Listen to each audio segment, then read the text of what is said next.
നമ്മുടെ കുട്ടികൾ അവരോട് തന്നെ മത്സരിക്കണം, മറ്റുള്ളവരോടല്ല. അങ്ങനെയാണ് നമ്മൾ പഠിപ്പിക്കേണ്ടത്. എന്ന് വെച്ചാൽ നീ ഇന്നുള്ള സ്വഭാവമല്ല നാളെ വേണ്ടത്, മെച്ചപ്പെടണം. ഇന്നുള്ള നിന്റെ പഠനമല്ല നാളെ വേണ്ടത്, അതിനേക്കാൾ മെച്ചപ്പെടണം. അങ്ങനെ അവൻ്റെ സ്വന്തത്തിനോട് നമ്മൾ മത്സരിപ്പിക്കണം. ഇന്ന് പലരും മറ്റുള്ളവരോടാണ് മത്സരിപ്പിക്കുന്നത്.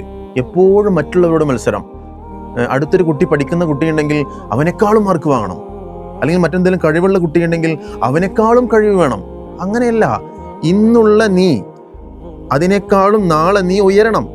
അത്തരത്തിൽ അവനോട് മത്സരിപ്പിക്കണം. അപ്പോഴാണ് അവൻ വിജയിക്കുന്നത്. നമ്മുടെ ഒപ്പമുള്ളവരോട് നമുക്ക് വേണ്ടത് ഒരു സഹകരണമല്ലേ, ഒരു മത്സര മനോഭാവമല്ലല്ലോ വേണ്ടത്. മുത്ത് റസൂൽ സല്ലല്ലാഹു അലൈഹി വസല്ലം തങ്ങൾ വിശ്വാസികളെ പറ്റി പറഞ്ഞത് ഒരു ശരീരം പോലെയാണ് എന്നുള്ളതാണ്. ഒരു ശരീരത്തിന് ഏതെങ്കിലും ഒരു അവയവത്തിന് കേടുപറ്റിയാൽ ശരീരം മൊത്തം പനിച്ചിട്ടും മറ്റൊക്കെ അതിനോട് സഹകരണം പ്രഖ്യാപിക്കും.